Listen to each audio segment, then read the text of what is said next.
Hello, my class 9th and class 10th students. How are you all? I hope you are doing fine. This video is for both of you, bachas, because I've seen so many 10th class students wondering, my friend had the same knowledge as I did. He mostly wrote the same things in the test, in our class tests as I did, but why was he or she able to score more than I did? Now it's pretty much clear from the thumbnail, from the title that's written, that the one thing you might be lagging are diagrams, right? Now diagrams are a kind of thing that you will think are important, but you still won't pay much attention to that, right? But my friends, diagram is as important as your theory, and in this video we are going to see why and in which cases you can improve yourself. And if you have just entered in class 9th, this video is even more important for you, because you want to create a base that's solid for your class 9th, for your class 10th, if you want to score more than an average student does, right? Now, let's say we were talking about the comparison, right? So see, the same question is there, right? Describe the human digestive system. My bacha wrote a complete answer, but with a big and neat diagram in the middle, right? The another, we see the kid has almost written the same answer, okay? The theory is same, even see, it's also neat, but the difference is with diagram. And this is where sometimes we lag, my bacha, because see, you will write the theory properly, you know the concept, but you have to present it to the teacher as well, right? You have to present your knowledge that yes, I know. But why this answer looks good? Why? Because it's not only includes diagram, it suggests the teacher that your answer is neat, it's structured, because you have given the starting first, then you have made the diagram which is clearly very neat, and then you started explaining all the points, right? And what that does to a teacher, what does a teacher want? He just doesn't want too much pressure on him. Your teacher does not want to look at your writing, look at your diagrams and like, I can't understand, let me look at carefully. They don't want it. They want their work to make easy, right? So this is definitely easy to check, because you can clearly see there is a mouth, the function of mouth, esophagus, the function of esophagus, stomach, the function of stomach. Now you tell me which one looks better, right? Now let's talk about why the diagrams are important, okay? Because diagrams are important, but what does it gives you? Okay, it is easier for the teacher to check, but what does it has you? So listen carefully. Why diagrams are important is, first, it completes your answer. When you make a diagram and you write the theory, you are telling the teacher that, ma'am, looks, my answer is complete, right? And you want your complete answer. See, you might not like science at this moment, I understand, but first of all, subscribe the channel and be with us. I will hope that you definitely love science after this 2 years, but you also have to score good, right? You have to go in a good college in +1, +2, and then after +1, +2. So your base should be very strong. And completing the answers is one of the things that most of the students lag. And that's why class 10 students are so confused that why I didn't get the good marks, because your answer was not complete, and diagram completes the answer. Okay, next we have, you know your concepts by heart. If you are making a diagram, that it suggests, right, that yes, Aditi ma'am, or let's say I am a student, Aditi knows the answer by heart, right? And the last point is, helps to explain the answer better. Whenever we have written here that it's the whole digestive system, and if I can clearly say this is a mouth, it will definitely help to explain that answer better, and teacher will love that answer and will give the marks that you definitely want. Okay, see, so what I'm suggesting is, how should you make a diagram? How should you decide that I should make a diagram here or not? Let's say if they're asking about human eye, do you think it's relevant to make a diagram here? Definitely it is, right?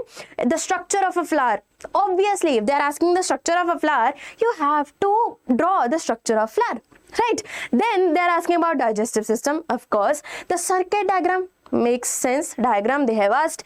Refraction of light, if you show refraction of light, then it is visually appealing to the teacher that yes, the student knows how the light is getting refracted. It helps you to tell the teacher that, ma'am, I know my stuff. Okay, So a good diagram can make your answer look more confident and more complete. When you make a diagram, you are clearly sending the teacher a message that I am confident, ma'am. See, I have made a diagram. And ma'am is like, my bacha is good. Full marks. Okay, so that is what you have to do. Right? And also, it's not just about the teacher, it's about you as well. Your concepts will get better, your maybe drawing will get better, but you will understand the concept, the theory a lot better with the diagram than without the diagram. Okay, but before that, let's see some of the mistakes that we have to avoid. The first of all is the thinking that the question did not ask to make the diagram,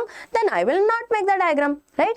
That is the biggest myth in here, because till 8th class this was true. If the question has not asked for the diagram, we will not make the diagram. But this is 9th class, you are a senior now. You have to think for yourself which question demands the diagram and which question does not. If they are just asking about what is, let's say, dispersion of light, then you can show what is dispersion of light. If they are not asking some structured answer, if just it's a theory, it's a law, define 2 laws of refraction or reflection, then you can decide whether to make the diagram or not. Right?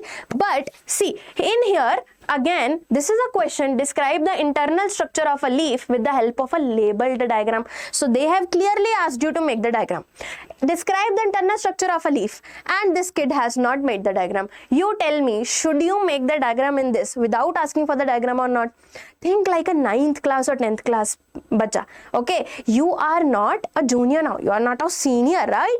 You think about yourself that should you make a diagram or not? Definitely, because the structure of leaf, you definitely can show the structure of leaf. And one more thing it does, it significantly decreases the length of your answer. You don't have to write so many lines, so many theories. If you insert a diagram first, just see, it has already written 5 points. This person has also written 5 points. So my very cute bacha, why do you want to write so much theory when you can just learn a little bit of diagram, right? It definitely makes easy to write the answer. Correct? So that is also in our favor. But you have to think that if this question demands a diagram or not. Not that if it asks the diagram or not. Right? Then the second is messy diagrams. Look at this. The diagram is a bit messy. The labeling is overlapping. The teacher has to use so much brain to understand what this chutku has written. Right? Then this diagram, little bit cleaner, but see, they have not used scales to make ray diagrams. The ray should be parallel to this principal axis. It is not parallel to principal axis. So will you get the marks or not? Not, right? So while you are practicing diagrams, see, you don't have to be a Picasso or an artist to make good diagrams. Mom, I'm not an artist. I will not make the diagrams. I will stick with the theory. But you don't need to be an artist. You just need to be a normal human being who know how to make a neat diagram. Okay? How hard is it to make this diagram, to take that diagram from there to here, right? Just a little bit well use of your pencil and your brain a little bit. You just don't overlap the lines. You don't overlap the labeling. You make it very clear. See, we don't have to use a scale or a protector in this. It's clearly just the use of pencil. Right? That is it. That makes it a neat and a well-labeled diagram. In here also, see, that person has used the scale. So the lines are so much clear. The mirror is so much clear. The labeling is so much clear. You understand what difference does that make? And that is exactly why you need a diagram, because it helps to learn you better. It helps you to present your question better, and it gets you very good marks as well, right? And it makes a very good impression on your teachers as well, which you definitely want, right? And that is the most part of it, diagrams. But where should you make the diagrams? Now let's understand some examples, right? Explain the structure of neuron. So do you think you should make the neuron or neurons or not? Let me know in the comment section. Should you make a neuron or not? Should you be making the diagram of human eye or not? Describe the image formation by a concave mirror. See, they have not asked you to make the diagram here as well. You can directly write that concave mirror has 6 cases. The first 5 cases are like this. The 6th are case, real inverted virtual light, whatever, but they have asked you to think if you should make a diagram for this or not.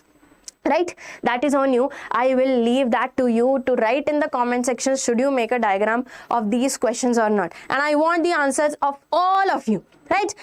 And that is it for this video. The diagrams are very important. It gives you a confidence in yourself, right, that I know the answer. And that is it for this video. I'll meet you in the next one. Make sure you subscribe the channel and you join the live sessions as well, where we will be practicing all the questions and diagrams of class 9th and 10th both.